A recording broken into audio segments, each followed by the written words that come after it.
Xalavier, I appreciate it, homie. Thank you for giving me some of your time, the Nerds of Color time. Um, just wanted to talk with you a little bit about the game that you're working on, the game that I got to see at E3. Um, El Paso Elsewhere looks dope as hell. And when I saw that it was an independent Black creator, I was just like, I need to get in touch with you. We don't get enough of that in terms of not just the indie space, but I think in the gaming space in general, we don't get that much representation. And as a writer myself, I was like, "Yep, I want to talk to him, pick his brain, get to know what brought him here, and of course your journey." But before we get into all that, how's the year been for you, man? The year has been interesting because, on one hand, I'm immensely um, thankful and proud of. I'm thankful for and proud of the teams that I'm working with, the things we've been able to accomplish, the reception that our work has been receiving with things like an airport for aliens currently run by dogs. But I also fully acknowledge. That the conditions under which this progress is occurring are painful, deeply painful. And the longer that pain is ongoing, the more careful we all have to be about the way in which we create things. I'm already very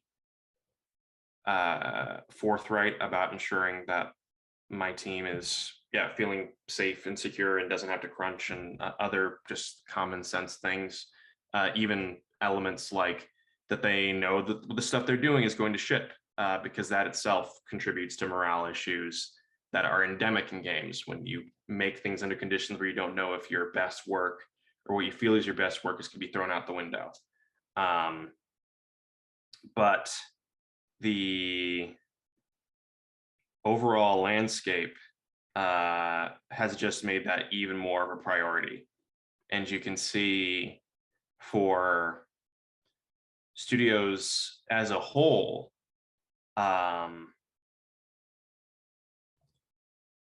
how those considerations are massively affecting some of the biggest names in games right now. I know a lot of what drives your work. I had heard your conversation when you were talking about sustainability and game development, and if a game doesn't do well commercially now, it's like everyone goes down with it, and it's pretty catastrophic, and it's pervasive. But you are talking about a much more sustainable and thoughtful approach in that um, there's not that kind of damage that hits everyone. Um, so what's it like for you? Where are you coming from, and how do you get to El Paso Elsewhere, and how are you treating that sort of sustainability with this title that's already getting so much attention? You know what I mean? And is of course probably just going to be as successful, if not more, than your previous projects. How are you tackling, or rather, how are you juggling all that sustainability? This game, oh shit, we're getting more popular. How do we keep it together?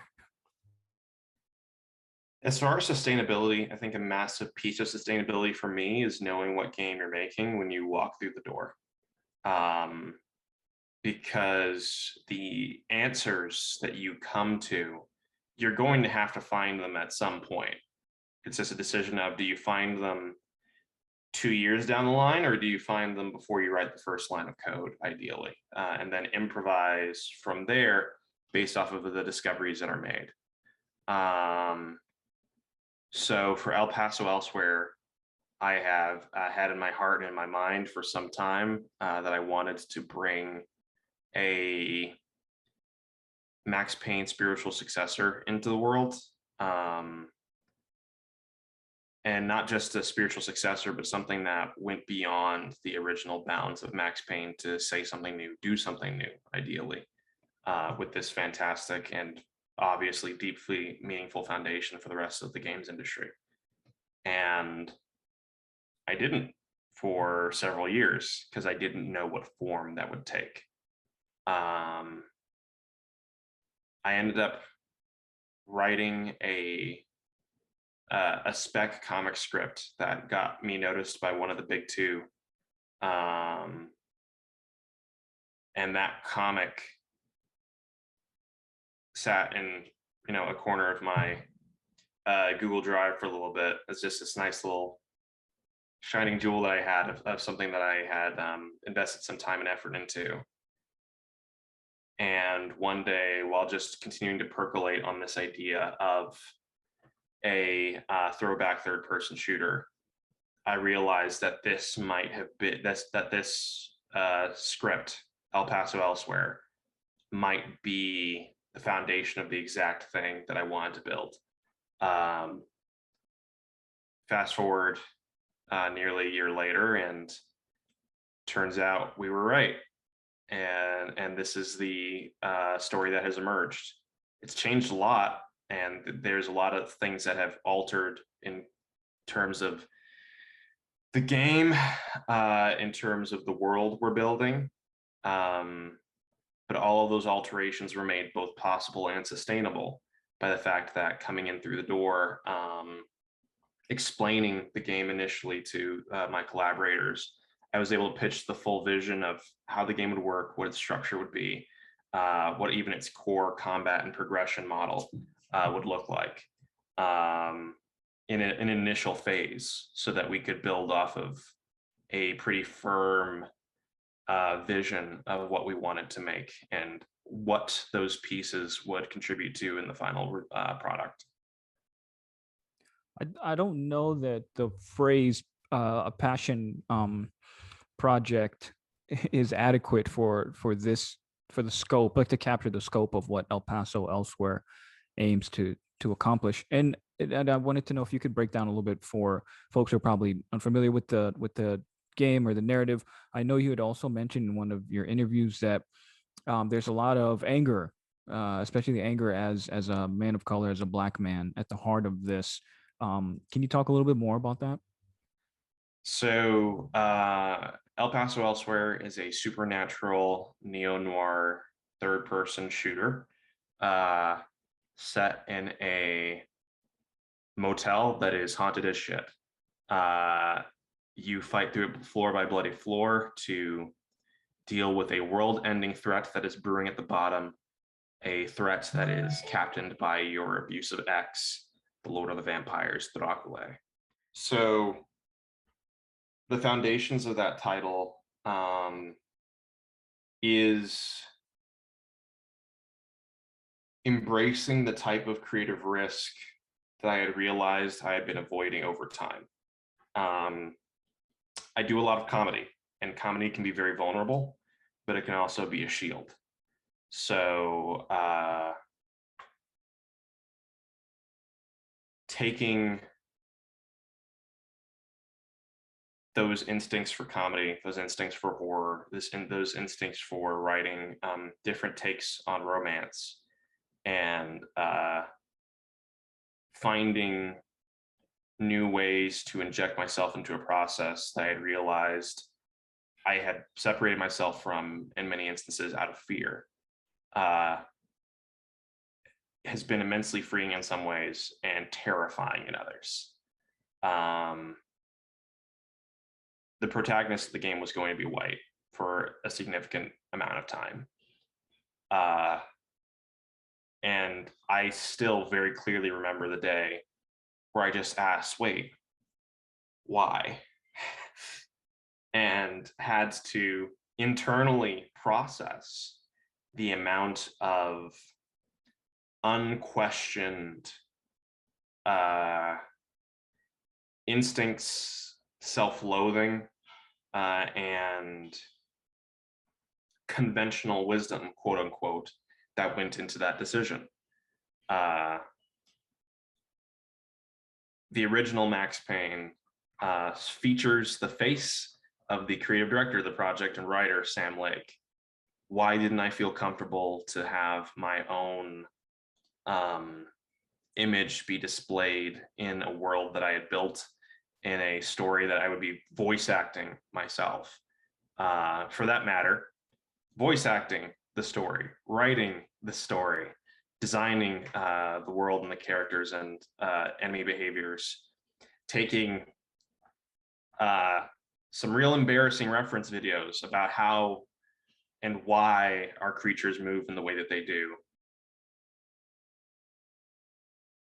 There's an inherent dodge when you're making weirder commercial art. That's why I consider what I'm doing. I think I am intentionally approaching everything with the perspective of making commercial art. And when you're making stuff like that, I can look at something like an airport for aliens currently run by dogs and be like, oh, someone didn't get what we were doing with that title.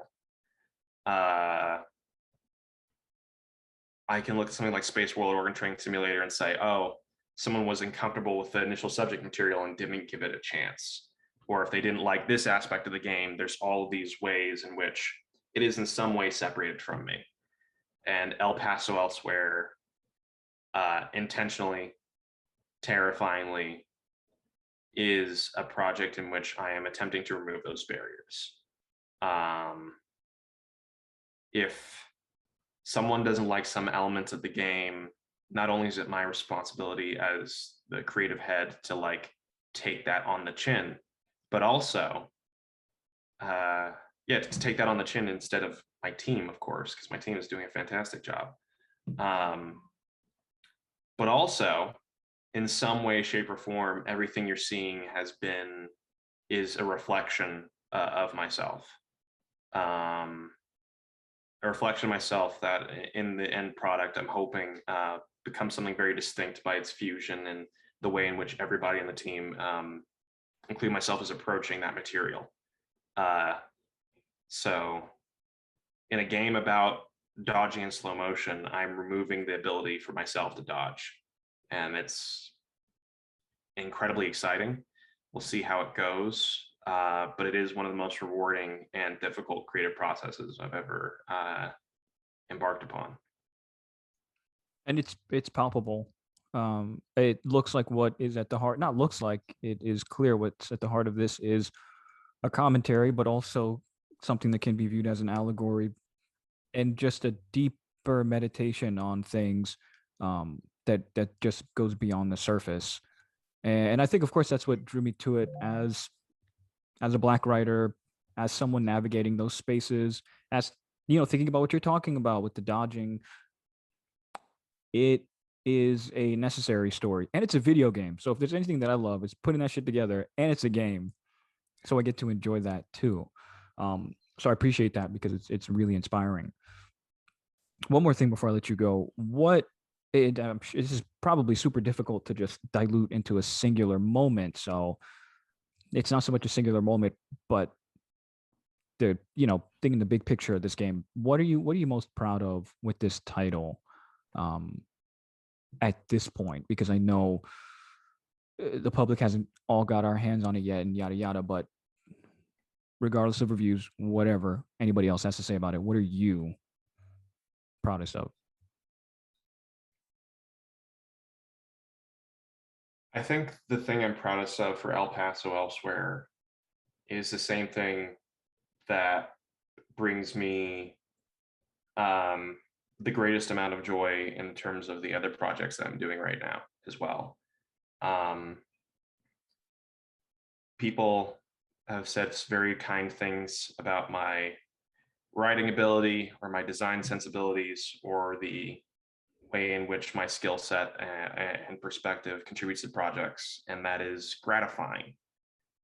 But my passion is truly for management, enabling the people around me, whether or not I'm in a management position, to do the best work, to do their best work in as healthy an environment as possible. And seeing the people on the El Paso Elsewhere team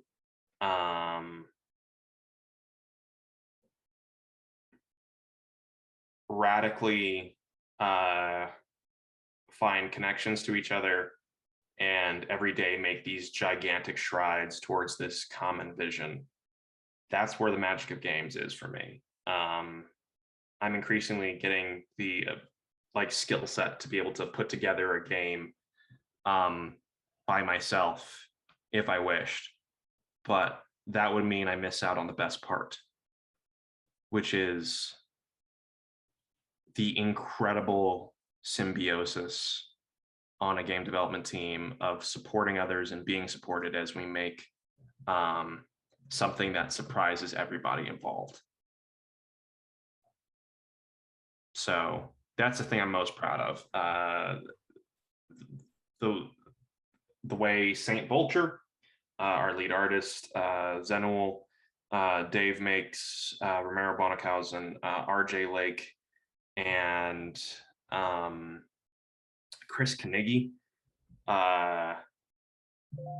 and Kaiki Assis, among others, have already done so much together to build towards this common vision. It's a magic trick. It is saying this is what we want to build and how we want to build it, and even taking like initial unbelief on various pieces, and seeing that unbelief transform into belief, into a common goal that everyone understands and moves towards in synchronicity and in support of each other. That's where video games come alive. And I'm every time I have the fortune to pull it off in some way, shape, or form, I am thankful to God that this is what I get to do for my job.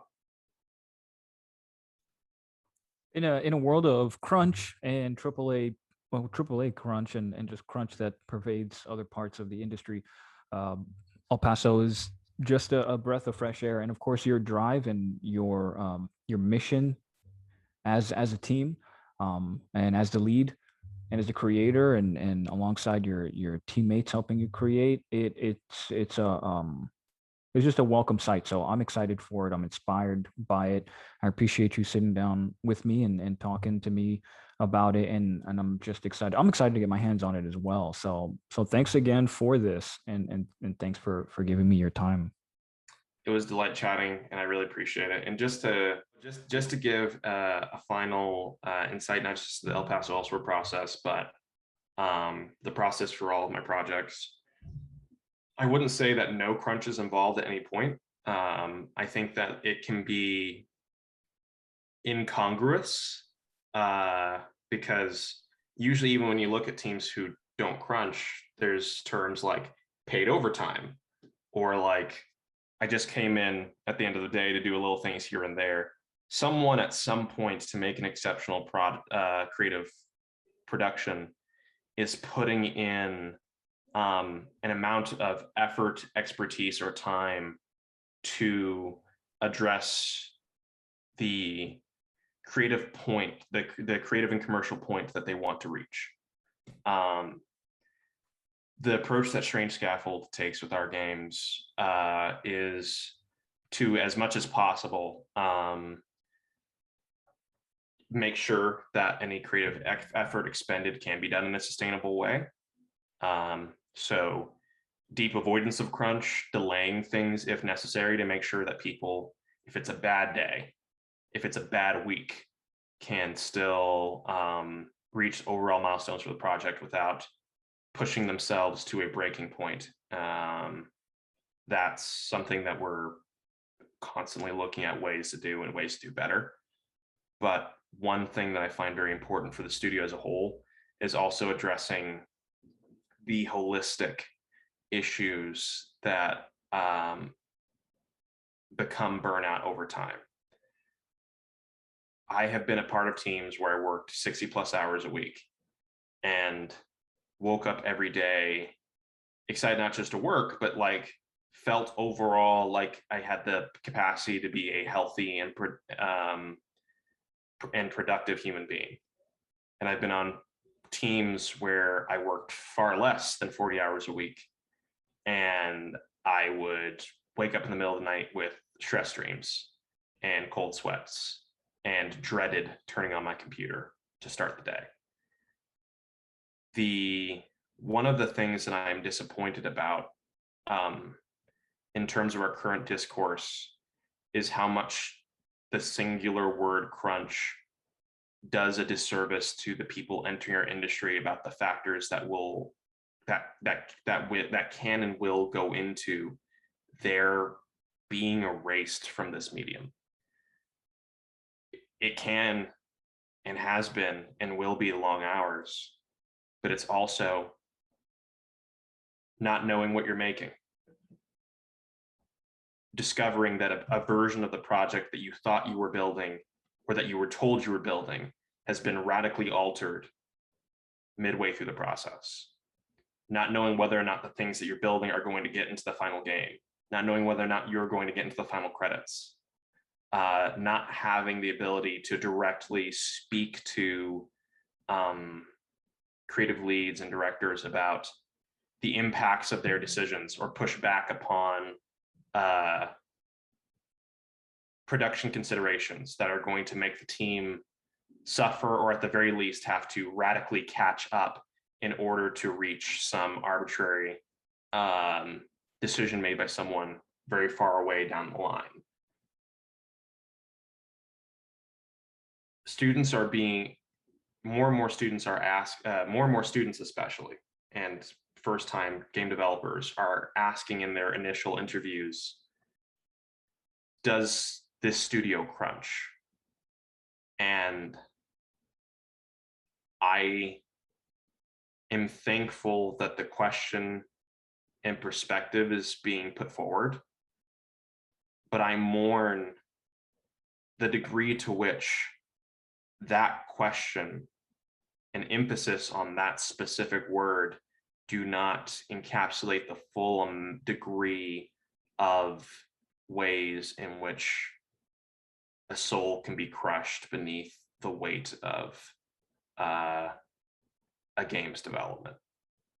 And one thing, and the reason I talk about that is not just to, yeah, like I'm not a perfect paragon of production, and there are even people on the teams I work with who, like, the way in which they want to work can be crunchy or crunch adjacent, which I also push back against. But I also just want to be very honest and forthright about putting a conversation into the wider culture that crunch isn't the end of the conversation. It's the beginning of addressing the problem of how we continue to lose some of our best and brightest talents year after year after year because of the conditions under which they make our favorite games. And I feel like it's a conversation that is nuanced, and nuanced to the point that we're not making room for the nuance. And it's hard to put into a tweet, right? Right. I was just gonna say, if you could put that into like 145 characters or something, we're all good, bro. But it sucks that the nuance really just gives way to something that's either easily digestible or disseminated very quickly and processed very quickly, that puts aside all of the intricate, inner workings of the thing. But I just feel like with folks like yourself and with work like this, we're getting closer to conversations. We're opening up the floor to those necessary conversations. And I know damn well this is not going to be the last of your projects, and it's absolutely going to be embraced by the community. I mean, folks online were already, tripping out over it, as I was too. So, like I said, I appreciate it. I'm inspired by it, and I'm anticipating all the good, bad, and ugly that'll come out from the conversations, put forward by it. I am too. I prefer not to see the ugly parts.